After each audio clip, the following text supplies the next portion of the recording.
Tenéis allí el material del otro día, para los que no lo tenéis, ya no hay. Bueno, os prometo, ¿alguien lo necesita? El del otro día, para dar oportunidad. Vale, el próximo día lo traeré. Puse 15 nuevos, pero ya se han acabado. Luego también están el programa con los martes que son, es decir, y tal, que también está aquí para el que le hace falta, lo puede recoger. Aquí hay bolígrafos y siempre hay folios en blanco para el que lo necesite también. Este día vamos a procurar terminar el tema que iniciamos, y que este tema tiene como 4 partes. Pasaríamos a la segunda parte, que es sobre las obsesiones. Luego pasaríamos a la tercera parte, que es las ideas de Dios, que a nivel psicológico, cómo esto influye mucho o cómo tiene que ver las vivencias mías de infancia en la idea que tengo yo de Dios. Es decir, cuando yo miro a Dios como Padre, cuando miro a Dios como castigador, o cuando miro a Dios de diferentes maneras, ¿qué tiene que ver esto con mi psicología? Y por último, ¿cuáles son las imágenes o las ideas de Dios más frecuentes y cómo esto tiene que ver con la personalidad? Esto sería como todo el primer bloque, el bloque del primer tema, que está dividido en varias partes. Entonces procuraremos terminar hoy porque en la exigencia y la perfección pasamos dentro de este tema a las obsesiones, que es lo que hablaríamos un poquito de las obsesiones. Bien, vamos a iniciar en el nombre del Padre, del Hijo y del Espíritu Santo. Amén. Señor Jesús, te damos gracias en esta tarde por estar contigo. Te pedimos, Señor, que tengas a bien estar con nosotros en nuestro corazón, como todos los días lo haces.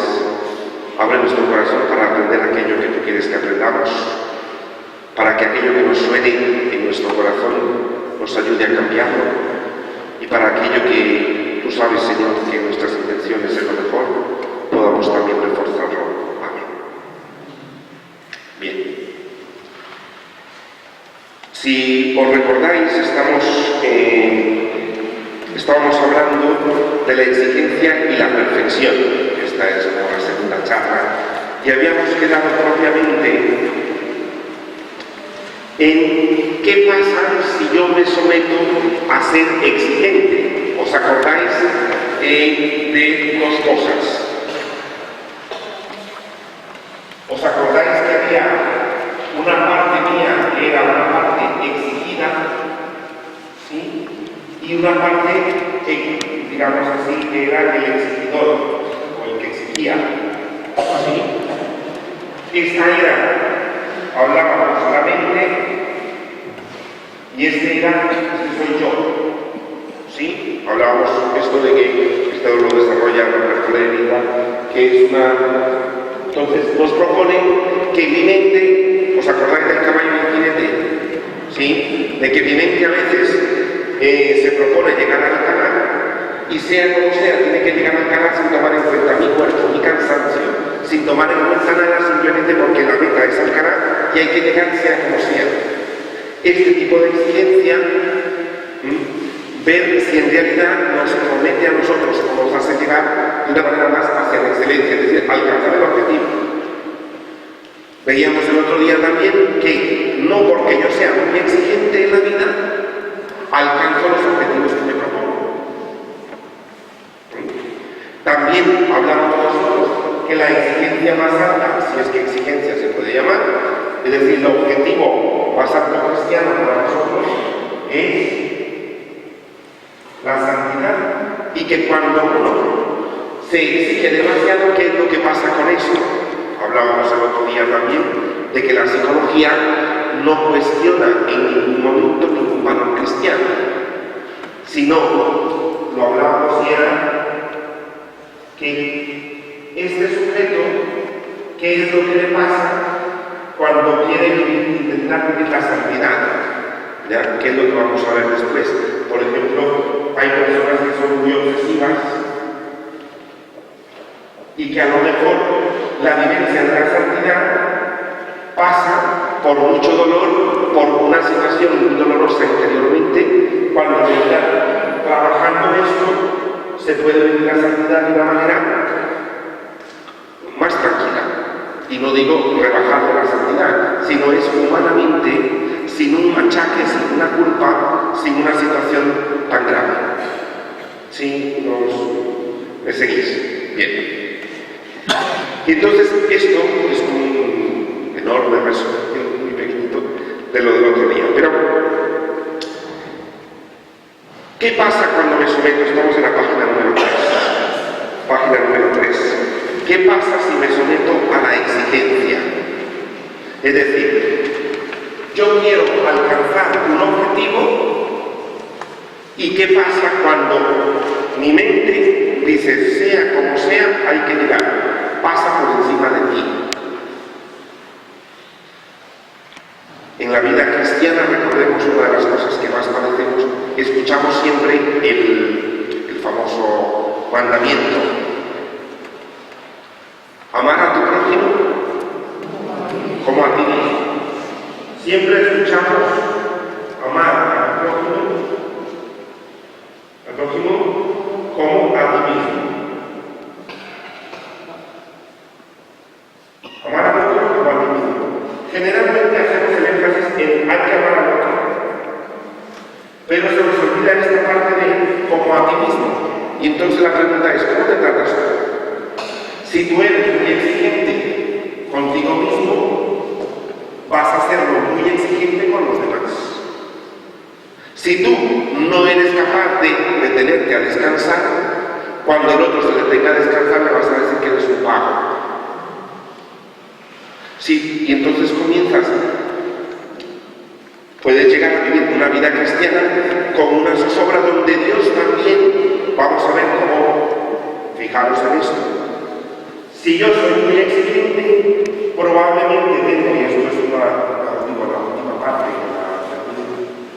la tercera y cuarta parte de este tema, yo tendré una idea de un Dios exigente. Claro, un Dios exigente,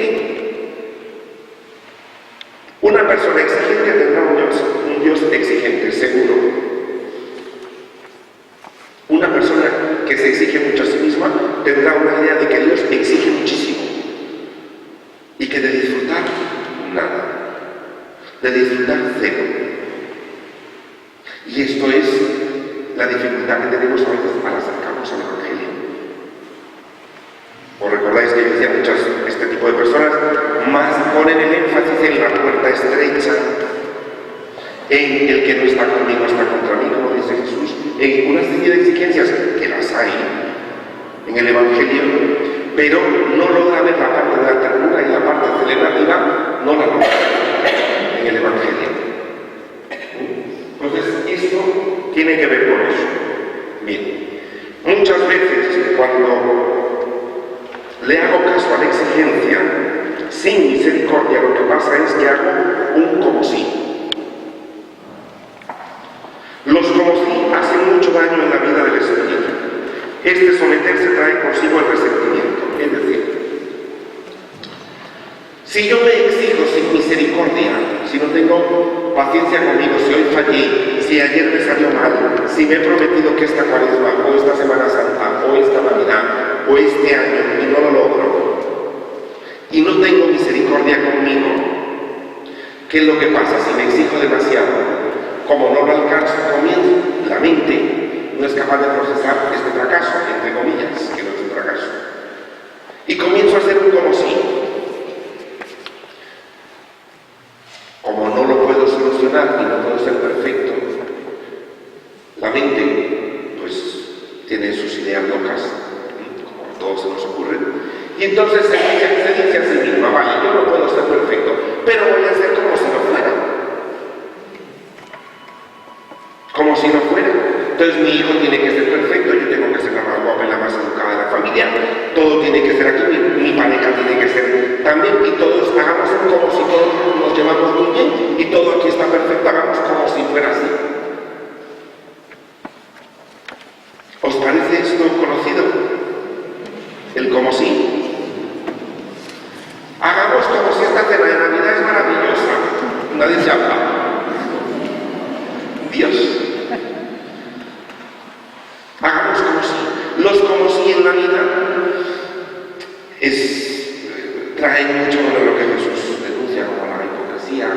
pero es cuando uno se vende la idea, se la cree y hagamos como si. No lo puedo lograr, pero hagamos como si. Y entonces el como si yo creo, voy a ser como si fuera perfecto, voy a ser como si fuera un buen católico, voy a ser como si fuera el como si, me vuelvo intransigente con el otro. Porque con un pequeño logro que tenga yo, el como si se hace más grande. Porque digo, a la vez, es que sí, que el esfuerzo funciona. Y entonces me hago más grande y comienzo a juzgar a otros. Porque yo estoy como si. No hay cosa más bonita que dejarnos como si, y nos cuesta muchísimo. ¿A qué nos cuesta muchísimo? Porque uno lo que anda comiendo son como mantelitos blancos encima de aquello que no está bien. Entonces uno pone mantelitos blancos encima de todo para que se vea bueno. Sí, vale. Y delante del Señor tenemos que hacer eso. Para que se vea bueno. ¿Qué os parece? Pues no. Yo delante del Señor tengo que hacer como si. Delante del Señor lo que hago es estar con Él delante tal como soy. Tal como soy. Estar delante de cada uno de nosotros tal como soy y no pretender ningún como sí. Y esto trae resentimiento. Vamos a ver por qué. Puede calar muy hondo que aunque al principio no se manifiesta, termine explotando. Por ejemplo, hay personas de las que se han convertido en conversiones repentinas. Personas que de repente se convierten y entonces parece como que tienen que ser perfectos. ¿Habéis encontrado vosotros personas más o menos recién convertidas? Lo exigente que son. Por una buena intención, cuidado, yo no estoy en ningún momento juzgando su intención, yo creo que me parece que es lo más genuino. Una persona quiere vivir, ¿por qué? Porque a lo mejor ha vivido como haya vivido, y en ese momento se convierte y quiere vivir lo más genuino del Evangelio. Pero hay una exigencia demasiado altísima. Que como se encuentre con un confesor o un director espiritual exigente, aquello llega a grados insospechados. Entonces, conversiones repentinas, ascesis brutales. Las ascesis antiguamente era todavía más, pero todavía hoy, ¿ya? Personas muy exigentes que se han comido, incluso a mí me han llegado a preguntar, una persona que se ha tomado una pastilla antes de la misa que se puede comulgar. Digo yo, mire usted, yo hace 20 minutos me he tomado un bocata. ¿Qué quiere que le cuente? ¿Qué le digo? Y le he tomado porque a mí no me ha dado tiempo de desayunar. Entonces yo no me puedo desmayar aquí en la Eucaristía, que me dio un bajón de azúcar, entonces me lo como. Es decir, ¿en qué Dios creemos? Porque este tipo de cosas está bien, es decir, obviamente dentro de la Eucaristía y dentro del templo obviamente no se come. Obviamente lo que se quiere es un signo de reservarse para el Señor, donde estoy invitado a una comida, donde está bien. Pero llegar a este tipo de ascesis, o también en la Cuaresma, la exigencia tan grande para algunas personas que ponen en el ayuno o en la abstinencia en no comer carne, unas exigencias, y que Dios exige rezar el Vía Crucis de rodillas, o si no lo exige, me lo exijo yo, porque es mejor rezarlo de rodillas y que te duela bien a rezarlo sentado y dar una cabezada. Esto no. A Dios le gusta que te vea ahí. ¿Qué tipo de Dios? Dios lo que le gusta es ver tu corazón, que se deje llevar por su gracia, que se deje amar por Él y que tú de ahí brotes el amor para con los demás. Eso es lo que Dios quiere. Recordemos, eso lo decía yo en el curso primero, o el año pasado, que el único sufrimiento que Dios quiere es aquel sufrimiento que brota por meterme yo a quitar el sufrimiento del otro. Es un juego de palabras, significa El sufrimiento que Dios quiere es aquel que a mí me pasa, porque si tú estás enferma y yo te voy a cuidar en el hospital y no duermo y sufro por eso, o sufro al verte, ese es el sufrimiento que Dios quiere, nada más. Pero Dios no quiere que como tú estés enfermo yo venga a estar aquí en Via Crucis de rodillas y llegue deshecho al hospital. Eso no quiere. Quiere que esté muy bien despierto para atenderte a ti como enfermo. Que eso me cuesta más y no un Via Crucis que después del Via Crucis salgo yo muy orgulloso diciendo: ¿quién presta en esta parroquia el Via Crucis como yo? Nadie.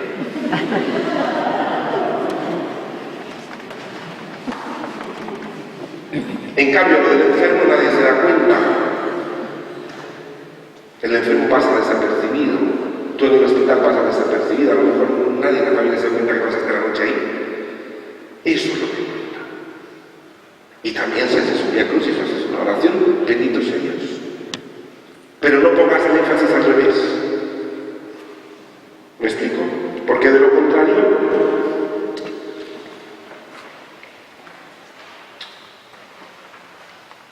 hay grupos también que son muy exigentes espiritualmente, yo los respeto mucho, pero hay grupos eclesiales que son muy exigentes y curiosamente a mí me llama mucho la atención porque estos grupos eclesiales están llenos. Me llama mucho la atención, llenos de un tipo de personas, es decir, tipo de personas que asumen un tipo de Dios, asumen una visión y curiosamente están llenos de personas ahí. Hay grupos que entre más exijan, más llega gente. A mí me llama la atención. Y respeto muchísimo. Pero también los hay. Grupos también de este tipo. Exigencias espirituales, dice el Papa Francisco, sin amor, ni bondad, ni alegría. Yo pongo el ejemplo aquí de la dieta. ¿No? Es como cuando te sometes a una dieta. Te exigen demasiado. Y a veces, ¿qué te dicen en casa?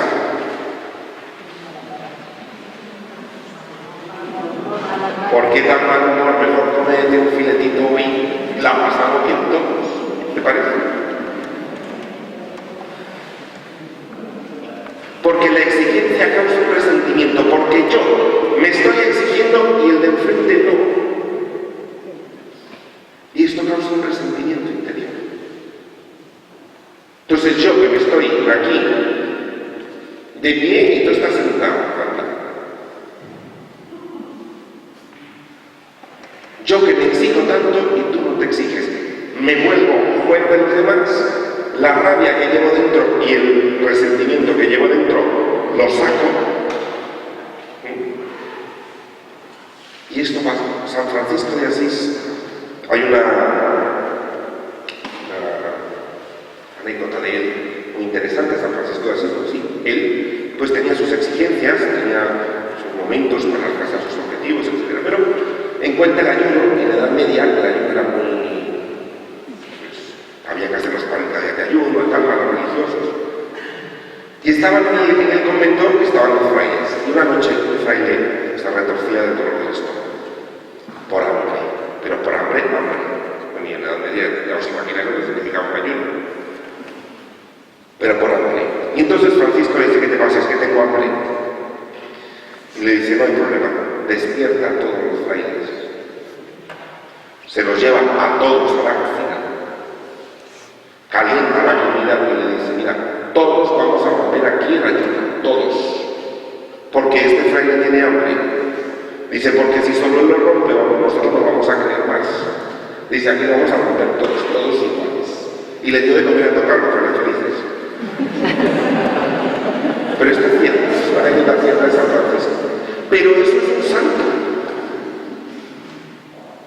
Eso es un santo. Y a veces pensamos, no, que el santo es... Pues entonces te va de la orden. Si no aguantas el ayuno, aquí los que se exigen y aguantan. Mire usted, ni siquiera María cuando estuvo al pie de la cruz, ¿cuántos apóstoles estaban?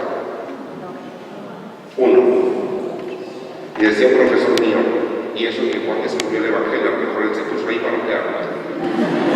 Pero bueno, no, que él estaba ahí. Él estaba ahí. ¿Tú crees que María dijo: mira, aquí la iglesia se funda, yo voy a seguir con los amigos de mi hijo, con los que estuvieron, con los que fallaron? No. Imaginaros que la Virgen hubiera dicho eso. Porque aquí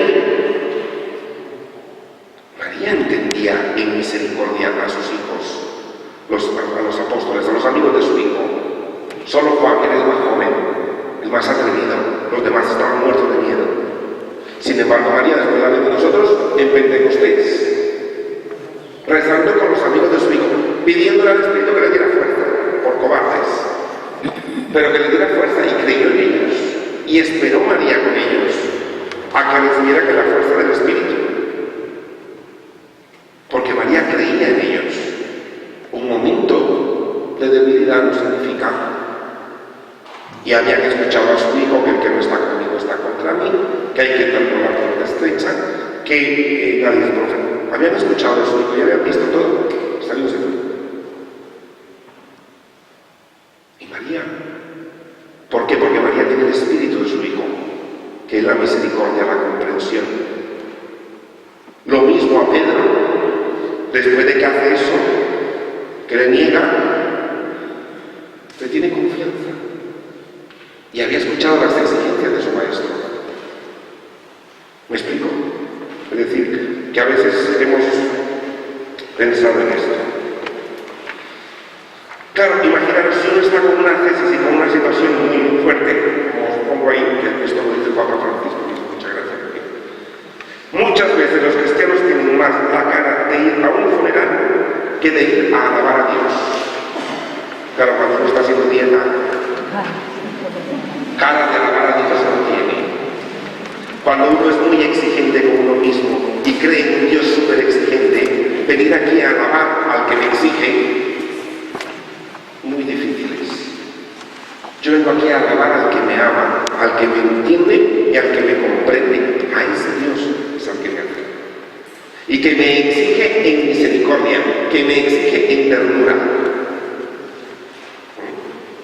Y que me exige amar a los demás, pero también que me ame a mí mismo. Porque soy su hijo. No puedo. Recordemos que el año pasado yo insistía mucho en que el amor a sí mismo no es lo que llamamos el egoísmo. Un egoísta no se ama así, ni siquiera a sí mismo. No sabe amarse a sí mismo, un egoísta. El amor a sí mismo es el poder cuidarse, el poder respetarse, el escucharse a sí mismo. Cuando quiero y cuando puedo.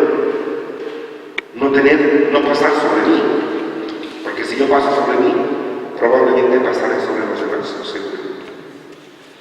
Si yo no sé respetarme y escucharme, no sabré respetarme y escucharlos.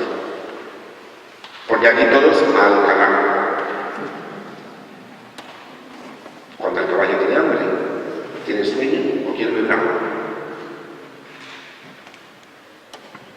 Entonces, no porque la mente lo piense, se llega, sino hay que escucharse a sí mismo.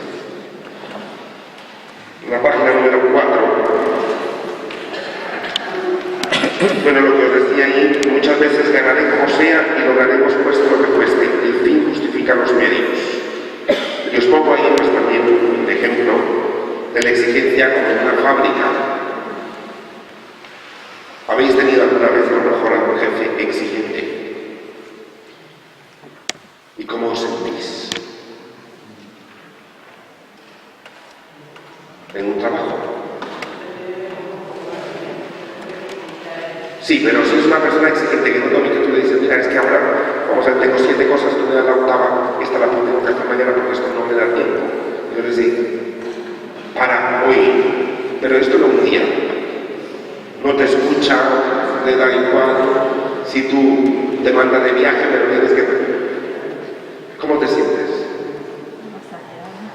Fatal, incomprendido, no escuchado. Pues ese tipo de exigencias a veces las hacemos nosotros mismos con nosotros mismos. No quiero escucharte, como decimos. Ahora no es momento de estar cansado. Ahora no es momento de estar triste. Ahora no es momento... Dice, ¿cómo que no es momento? No es momento para estar enfermo. Pues sí, es momento para estar enfermo.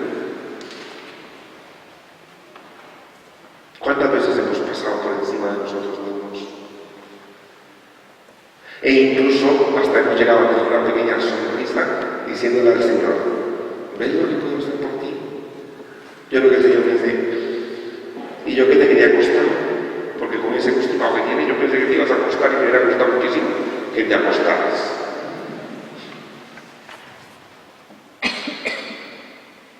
¿Vale? Es decir, entender, como hay muchos empieces de dietas cristianas en la fe, que lo pongo así un poco parabólico, llevan este ritmo hasta que sucumben por no haber tenido misericordia consigo mismo. Resulta que no se está convencido 100% de lo que se hace y se acumula malestar y enfado.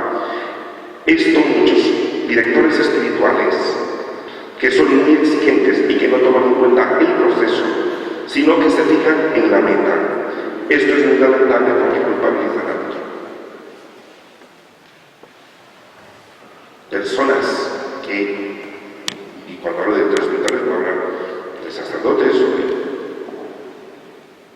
que llega alguien a contarle una situación y le dice que no, pero es que Jesús no hizo eso. Jesús permitió el proceso de la gente. Jesús tenía esa delicadeza de creer que es más importante el proceso que la meta. A la meta se llegará, pero el proceso es lo más importante. Porque como yo me salte pasos, voy a comenzar a agradar al director espiritual. Para la siguiente sesión decirle, ya está. Yo personalmente cuando he visto, como psicólogo, cuando he visto a alguna persona, en la segunda o tercera sesión me dice, mire, genial. Yo me quedo viendo y digo, vale, bien, me parece que ha habido cambios, pero esto de genial, luego la persona también se va dando cuenta que es un proceso, y que la vida es un proceso y que no hay por qué agradar a nadie. Yo no tengo por qué agradar a nadie. Y es más, Jesús me acompaña en el camino para llegar a la meta, pero el proceso es muy importante. Y dejarme acompañar por Jesús en ese camino. En la meta, la santidad, existen dos cosas.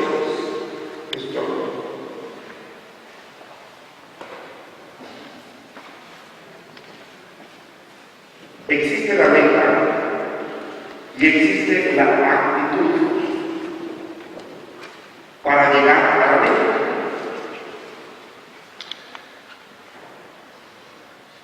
Con la obra en sí, como hay como obra de la meta, es decir, existe lo que voy a hacer y la actitud como lo hago. ¿Sí? La actitud es el cuidado, el esmero, la dedicación que se pone para que todo salga bien. Por tanto, es la actitud que se pone en preparar una buena comida, o un buen trabajo, o un buen cambio de vida. Desde mi experiencia, he visto que la actitud suele ser la misma, la que se pone en una comida, en un trabajo y en la experiencia espiritual. No podemos dejar de ser nosotros mismos en un momento determinado. Con la misma actitud con que usted se confiesa o se presenta delante de Dios, probablemente es la misma actitud que tiene usted cuando viene sus nietos a casa, sus hijos le van a preparar su comida. Es la misma actitud.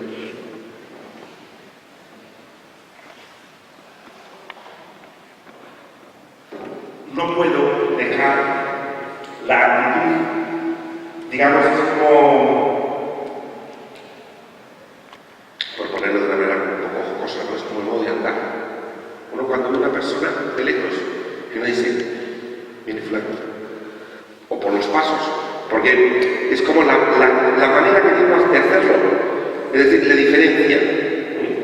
La manera, el modo como tú haces una comida, te relacionas con los demás, es la misma como te relacionas con Dios o tienes una experiencia espiritual. Porque yo no puedo dejar de ser yo mismo. No es que soy uno aquí en la iglesia y otro en casa. No, soy yo mismo. ¿Me explico en esto? Sí, bueno. Y surge otra pregunta. Si la actitud mía es exigente,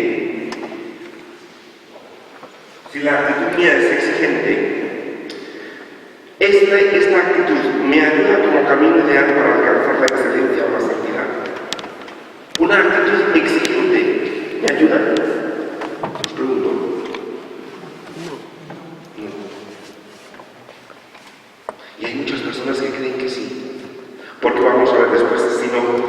es el esfuerzo, pues, lamentablemente lo identificamos como alcanzar la meta con esfuerzo, y el ocio o el disfrute de las cosas, con disfrute no se llega a la santidad o a la meta que uno quiere, se llega con esfuerzo, y vamos a ver que a la meta se puede llegar esforzando y disfrutando juntos. Porque si en la vida, como vamos a poner ahí, yo no disfruto de la presencia de Dios, sino solo tengo una actitud exigente, difícilmente voy a tener un corazón para reposarlo en Dios. ¿Por qué? Porque aquí es una actitud demasiado exigente, no hay disfrute alguno. Lo vamos a ver ahora enseguida. Y entonces, por tanto, si la actitud mía es exigente, o como hay la excelencia, o debería empezar por casa, es decir, o me llevo bien conmigo mismo, me trato bien a mí mismo, y estoy en paz conmigo mismo, con mis fallos y progresos, y me fío de la gracia de Dios. Tengo una buena convivencia de crecimiento conmigo mismo, o será un tormento, que tarde o temprano interrumpirá todo crecimiento, además de no permitirme disfrutar ni gozar.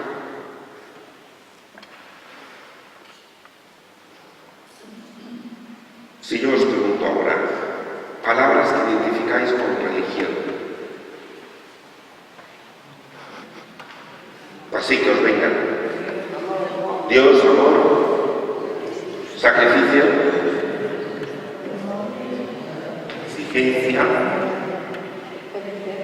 penitencia, misericordia,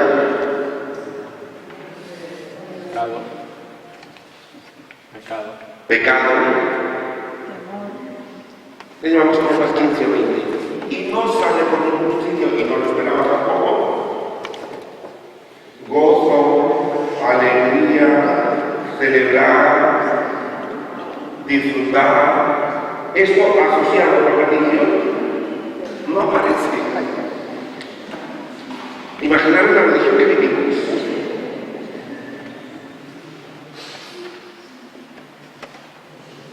Claro, si esto no me extraña que papá diga que más tenemos una cara de funeral de esa cosa.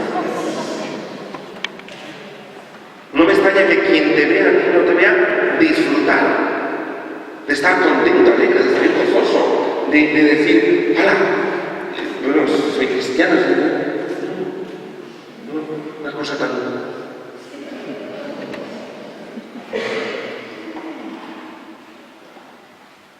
Ojalá que a lo mejor este año terminemos, al menos mirándonos y gozándonos en Él. Poder gozarnos en Él, poder mirarlo de otra manera, poder entenderlo, poder captarlo de otra manera. Y decir, me gozo en Él, me alegro en Él. Hay muchas frases en la Biblia de gozo, de alegría, de esperanza. En nuestro caso, el gozo de alegría es de ser acogidos por la gracia del Señor que me sostiene. Dice el Papa Francisco: tenemos un Dios cercano por amor, que nos ama con ternura, conoce la bella ciencia de las caricias. Él es cercanía y ternura. Más difícil que amar a Dios es dejarse amar por Él. Dejar que Él se haga tierno y nos acaricie, dice el Papa. Esto es muy difícil. Dejar que Dios me acaricie, que Dios se haga tierno y me acaricie a mí. Claro, porque imaginaros, yo creo en el esfuerzo. Déjate de caricia ni de qué cosas. Es un Dios un poco flojo. Pues ese Dios flojo es el que vemos en Jesús, que se deshace delante del que peca, que no aguanta la tentación de entrar en casa de Saqueo, de hablar con la samaritana, de perdonar a la prostituta, de dejarse que le unjan, de tener el gozo y la alegría de que le unjan los pies con perfume. Una mujer de buena reputación. Jesús es el que se deshace delante del que peca, porque es amor.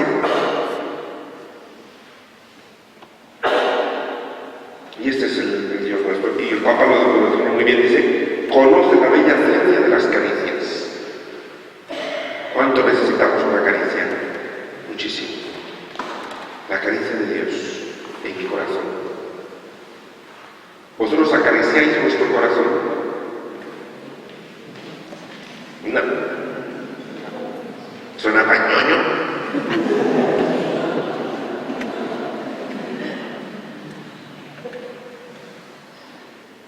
Y quizás Dios es medio ñoño en este aspecto de amor y ternura siempre. Y esto, a veces, por supuesto, redescubrir esto es lo que han descubierto los santos. Los santos, ¿por qué creéis que están llenos de gozo y hacen unas locuras por el Señor? Pues por eso, porque han descubierto. Hay una beata, que se relaciona con el Señor así, se llama San María Romero, una beata conocida de Costa Rica, es una salesiana. Yo la conocí cuando estaba pequeñita, después he leído de ella, y ahora es una beata. Entonces una vez, por ejemplo, de hacer locuras, ella atendía mucho a los pobres, entonces llegaron una vez y le dijeron que una niña estaba a punto de perder la vista, que era muy pobre. Entonces cogió la imagen de María Auxiliadora, le vendó los ojos y le dijo, para que sientas cómo se siente estar ciego. Le dijo, hoy en la mañana operan a esta niña, así es que hace el milagro, porque vamos, le faltará para perder la vista. Y le digo, y no te va a quitar la venda hasta que termine la operación. Y uno dice, qué atrevimiento. Pues no. Dice, porque como ella es mi mamá, los santos tratan así. Dios, Jesús, ¿cómo llamaba a su padre? Abba, papá y papá. Entonces uno se siente el atrevimiento aquí. Precisamente es de esto, es decir, cuando la exigencia nos acartona, ya no está bien. La exigencia, el esfuerzo, está bien, pero cuando ya te acartona el corazón, difícilmente te va a ayudar a la vida de Dios.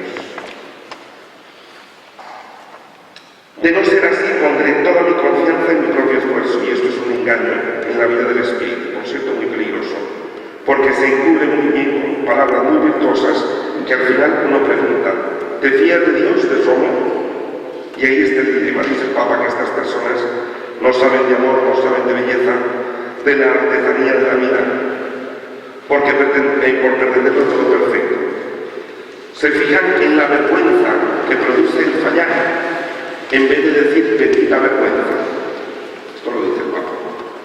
Así que cuando uno falla, dice, ¿qué vergüenza? Dice, pues tú, bendita vergüenza. Incluso cuando peca, dice, bendito pecado, bendita vergüenza que me da el pecado. Es decir, en vez de... ¿Por qué? Dice, porque te da la oportunidad de acercarte a su compasión. Pablo dice, doy gracias a Cristo Jesús, nuestro Señor, que me hizo capaz, se fió de mí y me confió este ministerio. Eso que yo antes era un blasfemo, un perseguidor y un violento.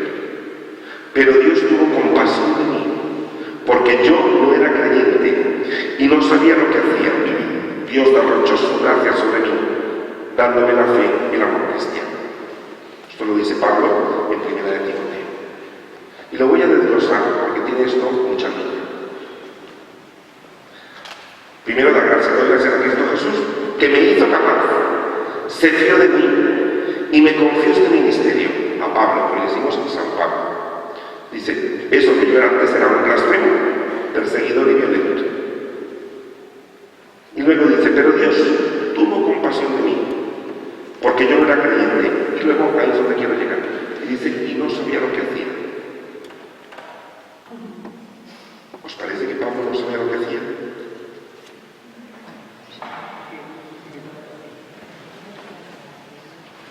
Perseguía a cristianos. Iba a Alcalá. Sí, este Pablo iba a Alcalá, era igual.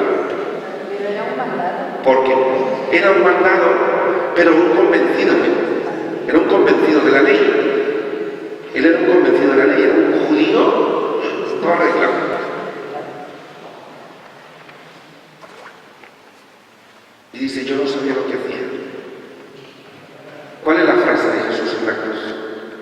Padre, perdónanos porque no saben lo que hacen.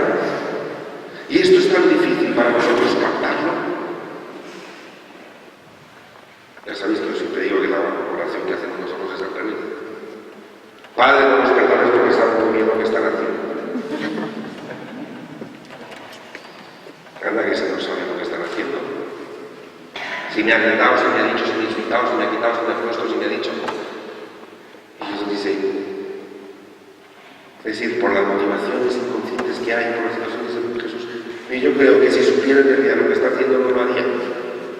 Hay cosas, circunstancias en la vida que tomar conciencia, el darme cuenta, en realidad no darme cuenta de conocer, sino el caer en la cuenta, el darme cuenta de esto, es cuando surge la conversión, es cuando uno, como que dice, si ya me lo habían dicho, si ya todo el mundo me lo decía, pero ahora caigo en la cuenta. Ese clic, ¿os ha pasado alguna vez? Como que uno cae en la cuenta de un clic de que cambia, que te hace cambiar, es el darse cuenta. Y Pablo, en ese momento, también tiene compasión de él. Pablo no se machaca por haber sido violento y no, se acoge a la compasión de Dios. Bien. Pablo debe ser perfecto, sino de ser un pecador. Que Dios derroche su gracia sobre él y me regala su fe y su amor. El exigente, otra situación, es que se llega a asociar disfrute con el no hacer nada. Si tú estás disfrutando, no te estás exigiendo. Y exigencia con un gran esfuerzo. ¿Habéis hecho vosotros esta ecuación? Si disfrutas, aquello no ha de servir mucho. Si te exiges y no disfrutas, esto tiene que dar resultados superiores. ¿Os ha pasado? Y yo os digo, vivir así la religión no es nada sano. Esto en el tema 3 lo vamos a ver. Ciertamente, una vida sin propósitos, sin objetivos, sin metas, sin esfuerzos, se guiaría por instintos. Es decir, yo no estoy diciendo aquí que, entonces, esfuerzo ninguno. No.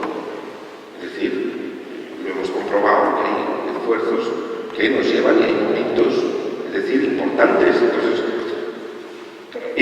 no se guiaría uno por los instintos, que los animales, plantearse metas es una necesidad humana.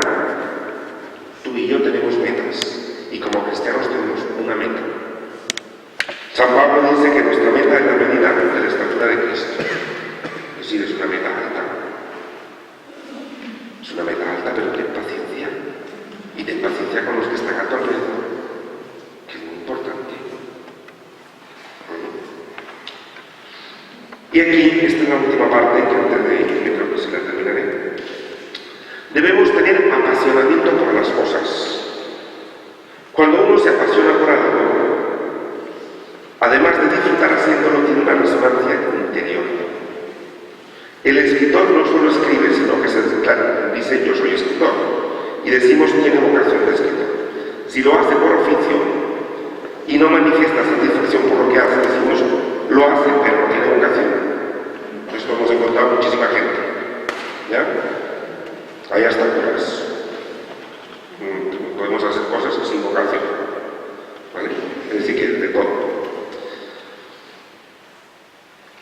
Si lo hace por oficio y no manifiesta la satisfacción, decimos que lo hace y que no tiene vocación. Si se tiene vocación, se hace, lo disfruta él y los demás. El apasionamiento se siente por aquello que está en consonancia con lo que uno quiere ser y elige libremente, además de no ser pasajero. Estamos llamados a internalizar, no solo, como os digo, el exigente se va más a todo por qué, por la norma, por la ley, por lo mandado. Yo me exijo cumplir esto de cosas que a veces no estoy muy convencido, y esto es lo que causa el resentimiento. Porque hay gente que no lo hace. Y yo me veo viviendo una religión sin sin estar convencido y me resiento, porque yo estoy poniendo mucho de mí. Yo me estoy esforzando muchísimo. Hay cosas que no entiendo, pero hay que esforzarse porque dicen que así es. Esto genera mucho resentimiento. Y hay mucha gente que se ha ido de la iglesia por eso. Hay cosas que no entendían, hay cosas que, por el artículo 33, y dice, bueno. Entonces, al no estar convencido, al no calar dentro, entonces nos extraña que ver, no hay disfrute, no hay gozo, no hay alegría. Hay mucha exigencia de normas, de cosas que no entiendo, surge un resentimiento.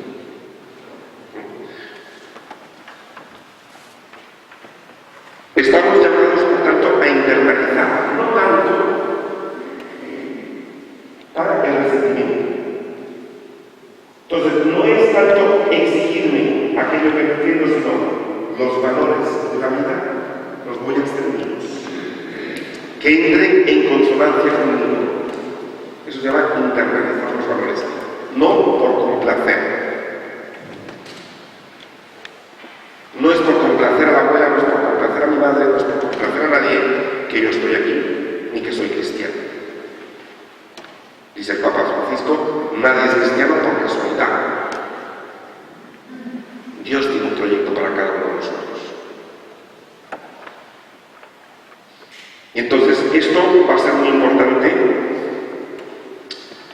Estamos llamados a entender, vividos con gozo, con pasión, en libertad, con misericordia. Si no estoy convencido, vendrá el resentimiento por Dios, por los demás y por sí mismo. Por tanto, mucho machaque y poco resultado. El Papa Francisco lo dijo claro a los catequistas. Ser catequista es una vocación, no trabajar como catequista. No he dicho hacer de catequista, sino ser. Y esto se puede aplicar a los cristianos. No es hacer de cristiano, no es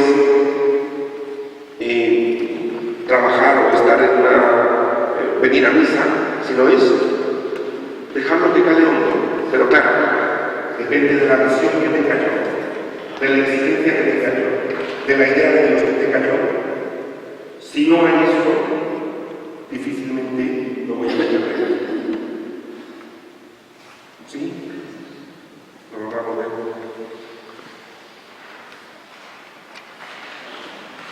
Bien, y luego, los dos tipos de apasionamiento, yo creo que estamos hablando de la perfección. Entonces,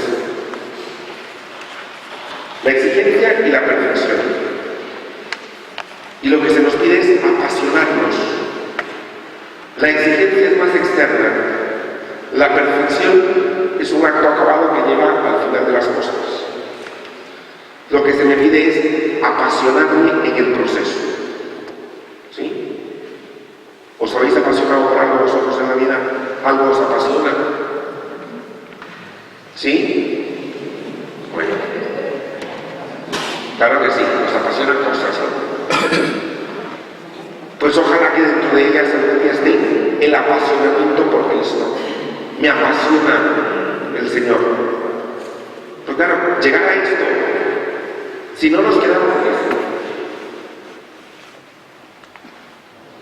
es un proceso largo, como toda la vida. Pero ojalá que no lleguemos, porque qué triste estar haciendo algo que uno no está apasionado. Y luego, los dos tipos de apasionamiento, con eso termino. Está el obsesivo y el armónico. El obsesivo es cuando me apasiona algo, pero tengo urgencia por realizarlo. Necesito que realizarlo ya. No puedo dejar de hacerlo. Vente a comer, no. Vamos, no. Que mira que lo hace mal, no. Deja. Entonces, un apasionamiento obsesivo no solo tiene urgencia por hacer las cosas, sino que no puede dejar de hacerlas. Es rígido. Cuando tú te veas que tu apasionamiento te vuelve rígido,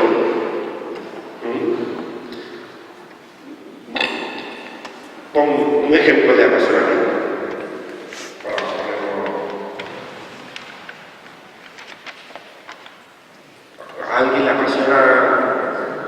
de apasionamiento, ejemplo de apasionamiento.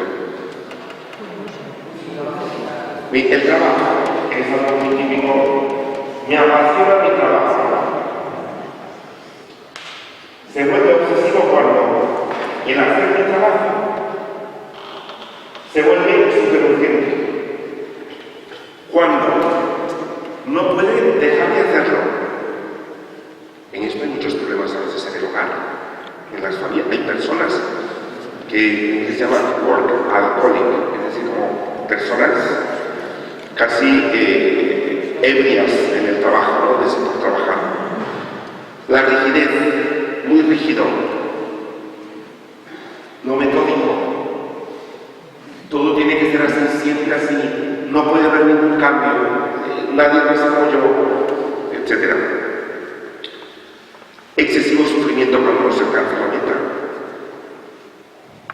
También pendiente de logros propios. Poca confianza en la gracia de Dios. No, esto no lo hago yo. No lo hace nadie. Y Dios menos. Poca o ninguna paz. No tiene paciencia con los demás ni consigo mismo. Y mucho machaque interno y con los demás. Si no se pasa al armónico, que es el que sigue, la consecuencia es énfasis en la apariencia y será el que dirá la regla que rige mi vida. Si entendemos esto, es decir, cuando me obsesiona, estoy pendiente de los otros. Esto lo hago por los otros. Pueden ser mis hijos, mi marido, mi jefe, el cura, la iglesia. Hay que hacerlo bien, perfecto. Hay gente que tiene la religión parecida a eso. Rígida, obsesiva, no cree en la gracia, solo cree en las ascesis que hace. No cree, y este es un tipo de religión. Y está el tipo de religión armónico, con el apasionamiento armónico. La armonía, etimológicamente, es juntar una cosa con otra en un orden placentero. Lo armónico no es la armonía en una musical. No es así. ¿Cómo es la armonía musical?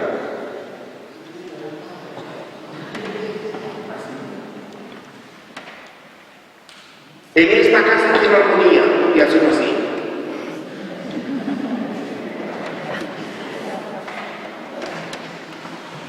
Eso no es armonía. Deberíamos decir, en esta casa quiero armonía.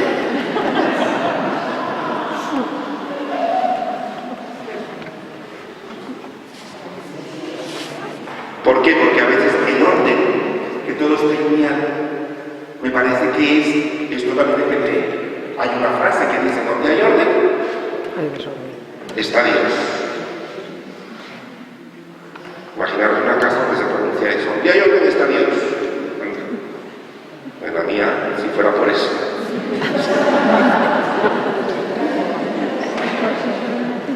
Pero eso es una mentalidad. ¿Qué más le da a Dios? Hombre, estamos hablando del orden. Pero a veces confundimos, estamos hablando de la parte obsesiva. Hoy nos entendemos que el orden en la vida y tal, eso lo entendemos, ¿no? Pero, bien, lo armónico tiene que ver con el ser. Hay honda paz, acogida a la gracia, paciencia consigo mismo y con los demás. ¿Por qué? Porque no es lineal, es así. Entonces tengo paciencia con el que va para arriba, con el que va para abajo, con el que desordena, con el que pone. Ausencia de excesivo sufrimiento, misericordia consigo mismo y con los demás y confianza en Dios. Entonces, ojalá que el apasionamiento nuestro por la vida, por la espiritualidad y también en las cosas que tengamos sea más armónico que obsesivo, por supuesto. Sea menos rígido y más armónico.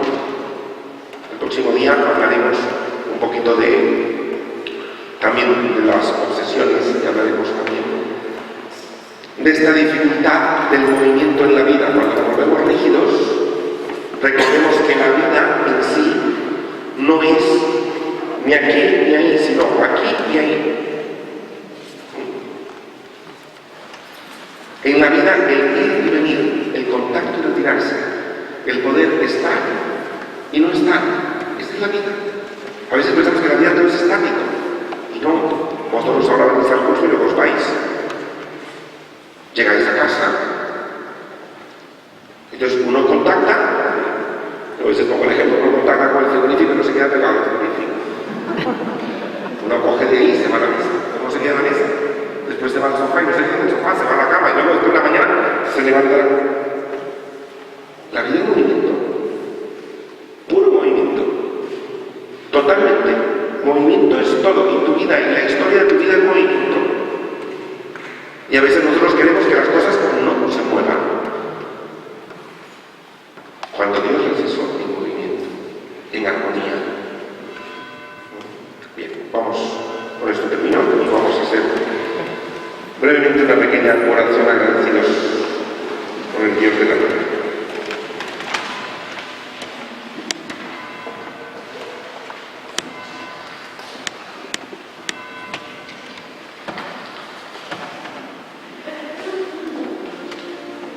Señor Jesús, hoy te quiero dar gracias, porque tú, Señor, me amas como soy. Señor, quiero vivir mi vida cristiana, no desde una exigencia que me haga resentirme por el esfuerzo, sino quiero también vivir una religión, Señor, donde me sienta acariciado por ti. Qué bueno saber, Señor, que eres el Dios de la exigencia en ternura, en misericordia y en acogida. Mira, Señor, que a veces me vuelvo tan exigente con otros, o me vuelvo exigente conmigo mismo, y creo que mis resultados son lo mejor. ¿Cuánto me cuesta creer en tu gracia? ¿Cuánto me cuesta creer en tu amor gratuito? Porque creo que todo depende de mi esfuerzo. ¿Cuánto me cuesta saberme amado así como soy? Enséñamelo, Señor, porque quiero disfrutar, gozar y sentirme alegre viviendo en tu religión en la fe. Quiero poder saltar de gozo y alegría, sintiéndome amado y pudiendo caminar contigo en el proceso de la vida. Amén.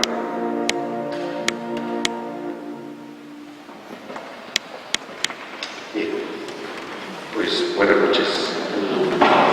Ya nos veremos en 15.